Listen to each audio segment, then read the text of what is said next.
자, 오늘은 이 평면 종이에 어떤 사물이나 공간을 그릴 때 실제로 보는 것 같은 입체감을 형성해 주기 위해서 필요한 원리들이 있는데, 투시도법과 공기원근법에 대해서 알아보도록 하겠습니다. 우선 우리가 그림을 그리는 이 종이는 2D죠. 평면.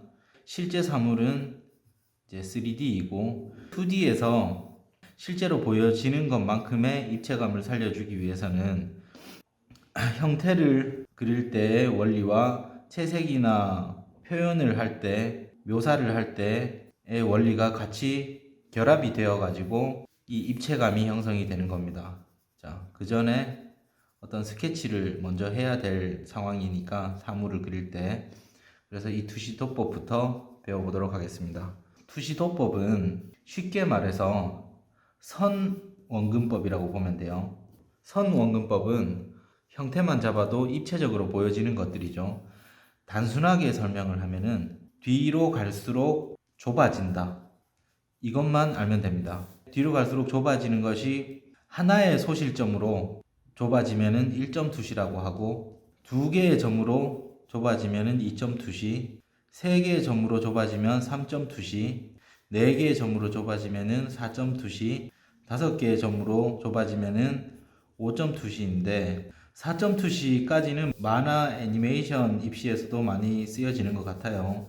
그리고 5.2시는 극히 드물게 쓰여지는 것 같고, 보통 사물을 그리거나 사실적 표현을 기반으로 한 기초 디자인에서는 1.2시, 2.2시, 3.2시 정도만 배우면 되는데, 사실 3.2시만 잘 알면 됩니다. 3.2시를 이해하는 과정으로서 1.2시와 2.2시를 이해하면 되겠죠. 그러면은 소실점이 뭐냐? 소실점이라는 거는 사라져 없어지는 점이죠. 간략하게 설명을 하면은 중학교 때 미술 수업에서 많이 배웠던, 자, 여기 지평선이 있으면은 기찻길이 이렇게 있습니다. 사실 기찻길은 평행하죠. 그런데 기찻길 위에서 서서 바라보면은 이 눈높이 있는 지점으로 기차의 철도가 모여서 없어지는 것처럼 모아주게 되면은 거리감이 느껴지게 되죠. 그 거리감이 이렇게 모여지는 것도 있지만 간격이 좁아지는 것도 있습니다. 교과서에 보면은 이런 게 같이 있죠. 전봇대. 멀어질수록 실제 전봇대 높이가 같고 간격이 같더라도 전봇대에 있는 거리가 뒤로 갈수록 높이가 낮아지고 거리가 좁아져 보이게끔 그려야 입체감이 있는 화면이 만들어지죠. 실제로는 평면인데 이 선으로 스케치만 했는데도 공간감이 형성이 됩니다. 이 높이의 전봇대들과 이 기찻길은 하나의 소실점으로 없어지게 되죠. 이렇게 하나의 소실점으로 없어지는 것이 1.2시라고 해요. 1.2시의 기법으로 육면체를 그리게 되면은, 이게 화면이라고 치면은 1.2시, 소실점은 화면의 바깥에 있을 수도 있고 화면 안에 있을 수도 있고 그렇죠.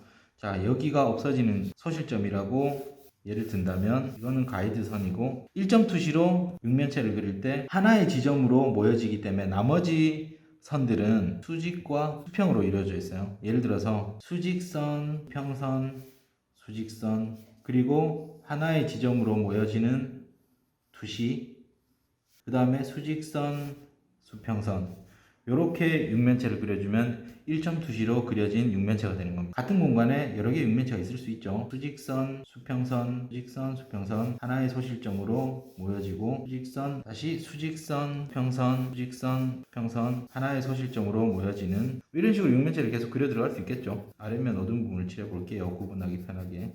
자, 이 소실점은 바로 눈높이가 되는 겁니다. 육면체들을 밑에서 위로 올려다보고 있죠. 눈높이가 낮고 사물이 위쪽에 있기 때문에 그래요.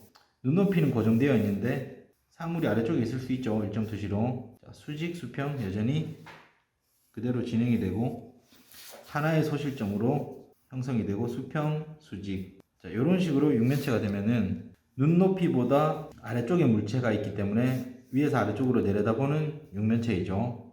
수직과 수평, 수직과 수평. 얘는 눈높이 정도의 육면체라, 두 개 면밖에 안 보일 수도 있어요. 많이 위에서 본다 그러면은, 시점이 많이 높다 그러면은 수직, 수평, 수직, 수평, 하나의 소실점, 윗면이 많이 보이겠죠. 수직, 수평.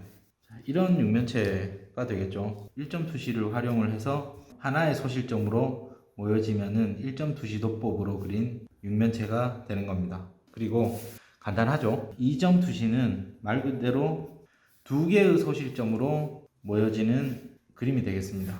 이게 풍경이고 이게 도형이라면 2.2C로 그림을 그리면은 수직이나 수평 둘 중에 하나만 존재하고 두 가지의 소실점으로 모여들게 됩니다. 자, 하나는 화면 바깥, 하나는 화면 안쪽 이렇게 잡아볼까요? 그러면은 가이드선을 슬쩍 대충 그려보면은 이런 식으로 이루어지겠죠. 만약에 건물 같은 모서리, 귀퉁이, 모퉁이에서 보게 되면 수직선이 존재하고 멀어지는 지점 쪽으로 모여지게 되고 수직선 이쪽으로 모여지게 되고 하나의 반대편 소실점으로 모여지게 되고 수직선 이렇게 되면은 이렇게 육면체를 그리면은 자, 눈높이는 이 소실점과 이 소실점이 합쳐진 이 부분이 눈높이가 되는 겁니다. 눈높이는 시점이라고도 하죠. 시점. 이런 건물을 그려줄 때 이제 2.2C로 그린 그림이 돼요. 1.2C는 수직과 수평이 존재했다면은 2.2C에서는 수직선만 존재를 하게 되네요. 자, 좀 더 높은 건물을 그려본다. 그러면은 여전히 수직선이 존재하고 소실점으로 모여지고 수직선, 소실점을 따라가고 선이 수직선 이렇게 육면체 이렇게 건물들을 그려낼 수 있겠죠. 뒤쪽에 있는 건물을 하나 더 세우려면 수직선 소실점으로 모여지고 수직선 소실점으로 모여지고 이거 붙어 있으면 그림자가 이렇게 생길 법도 하죠. 자, 이런 식으로 그려주는 게 2.2C를 활용해서 풍경을 그린 거고요. 2.2C로 풍경을 그렸는데 건물밖에 안 그렸기 때문에 이거랑 도형이랑 크게 다르지 않습니다. 2.2C로 육면체를 그려보도록 할게요. 2.2C 도법으로 육면체 그리기. 소실점은 화면 안쪽에 있어도 되고 바깥에 있어도 돼요. 가이드선을 뭐 중간 정도에 한번 그려볼까요? 가이드선을 그려주고 수직선이 존재하고 자, 요 높이가 시점이 되겠죠. 시점 눈높이 아래쪽에 2.2C로 그리면은 수직선이 존재한다 그랬죠. 하나의 소실점으로 모여가고 자, 수직선 윗부분에서도 하나의 소실점으로 모여가고 수직선 하나의 소실점으로 모여가고 이런 형태의 육면체가 될 수 있겠죠. 시점이 높으니까 위에서 아래쪽으로 내려다보니까 윗면이 보이는 겁니다. 반대로 밑에서 위로 쳐다보게 되면은 시점보다 높이 그리면 되겠죠.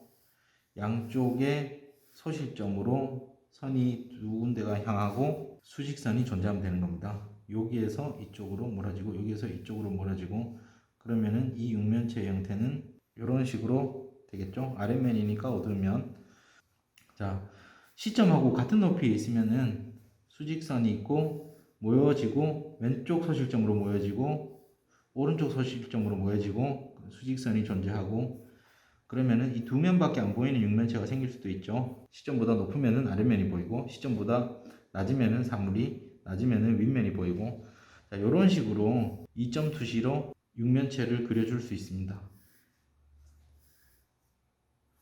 수직선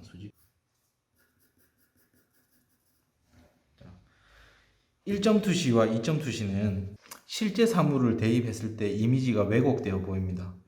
얘가 뭐 직사각형일 수도 있고 정사각형일 수도 있는데 어떤 사물이 이 안에 들어가서 있다면은 이쪽이 당겨져 보여요.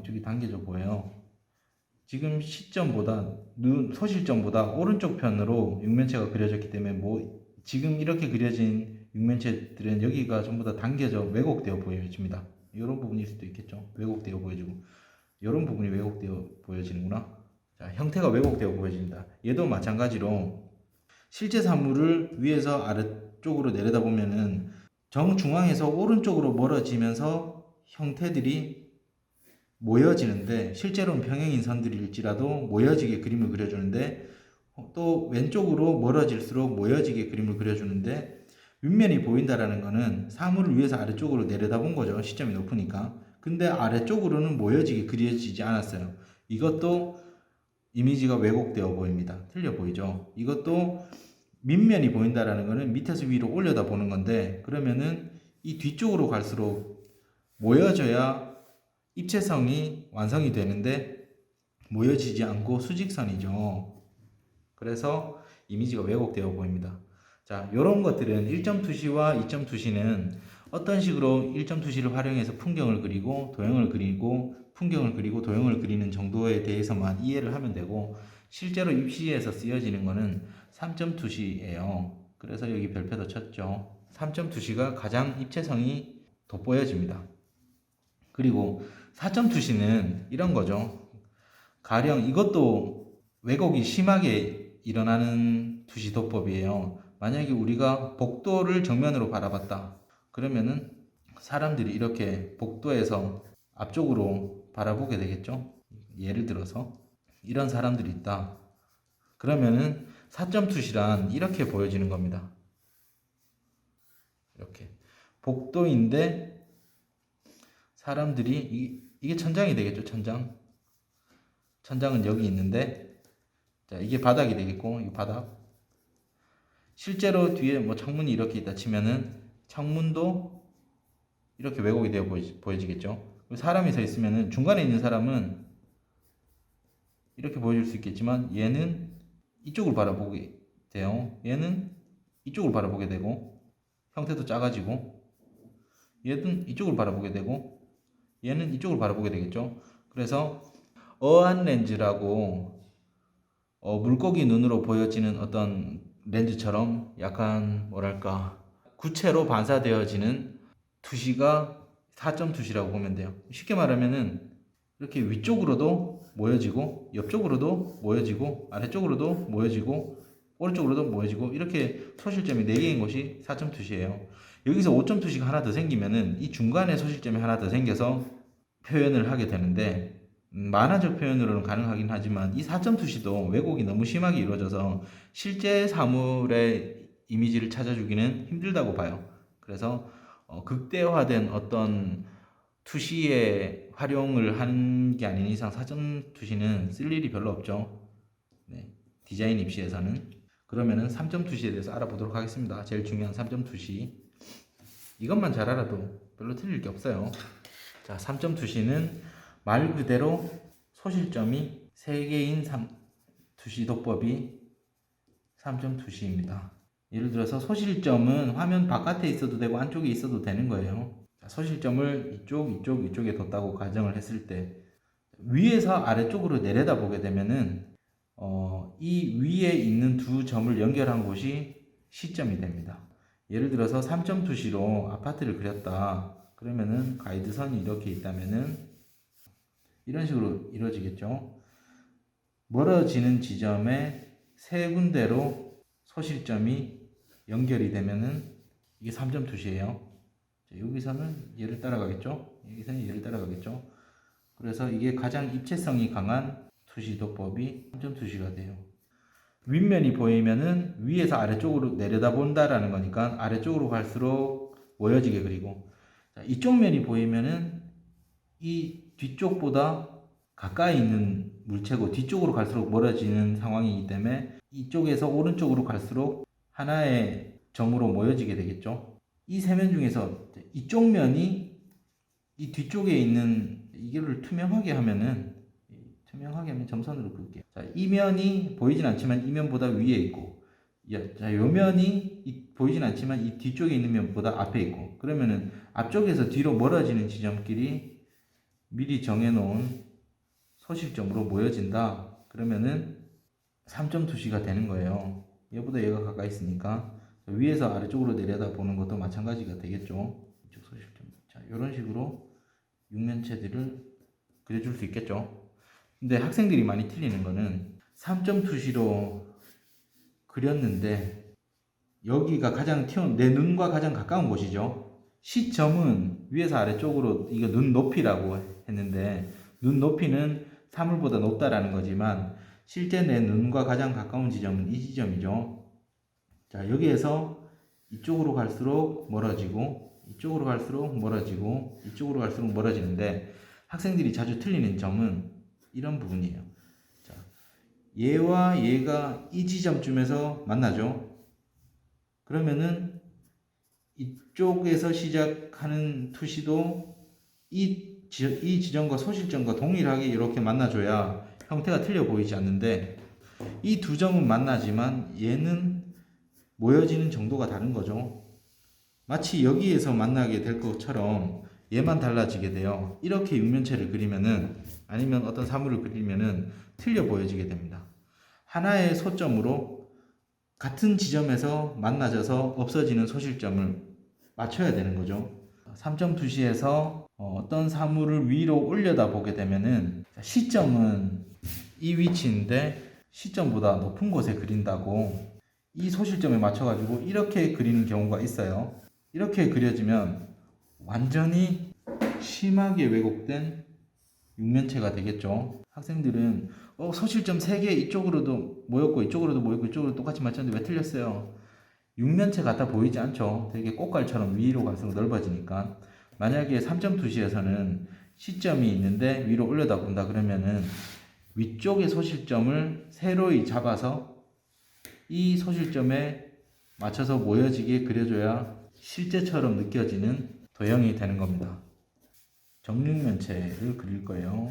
가능한 한쪽 면이 거진 정면에 가까울까지는 아니지만 정면만큼 되게 많이 보이는 한쪽 면이 있다. 그러면은 우리가 정육면체 이 정도의 깊이감이라는 거, 이 정도의 부피감이라는 거 이제 알고 있죠.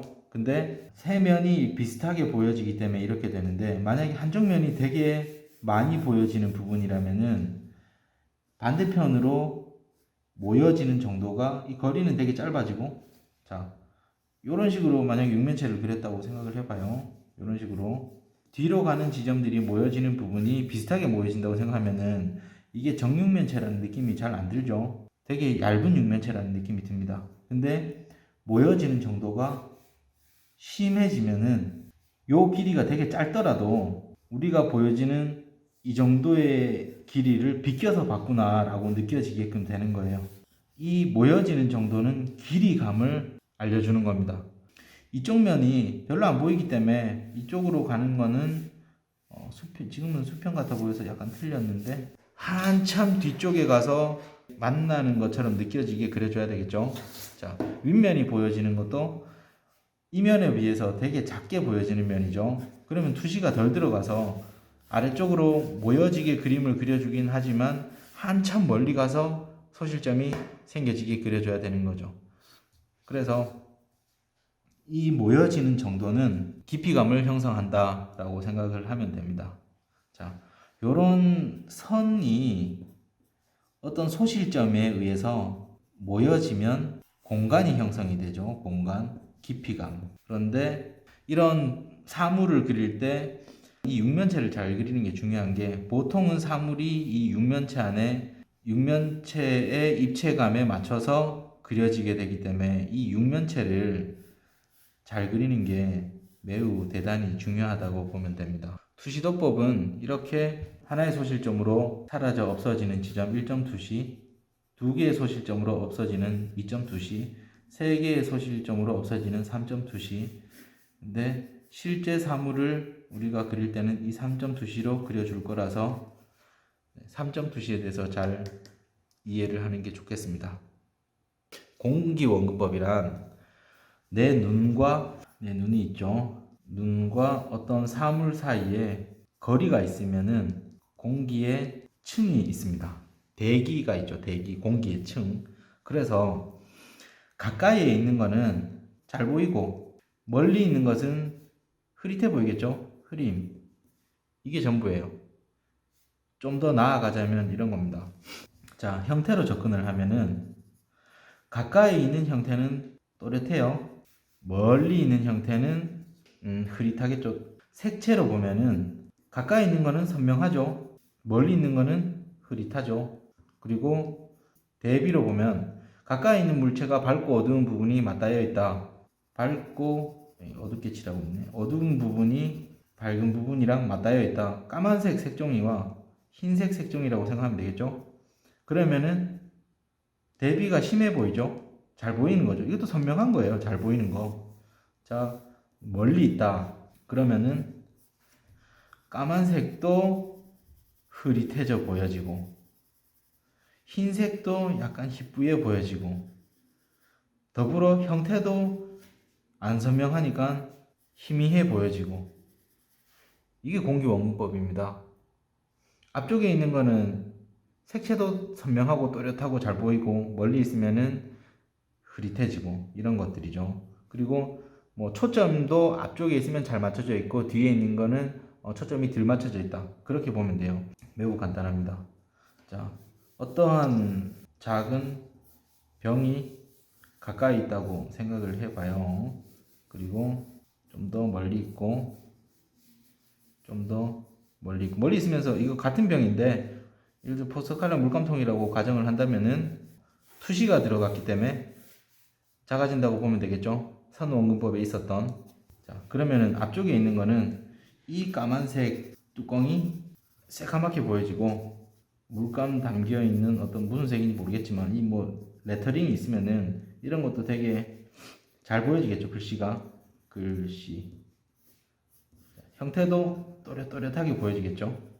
얘가 점진적으로 멀리 있으면은 일단 외곽의 형태도 희뿌예 보일 거고, 까맣게 보이던 병뚜껑도 가까이서 보는 것에 비해 흐릿해 보여지겠죠.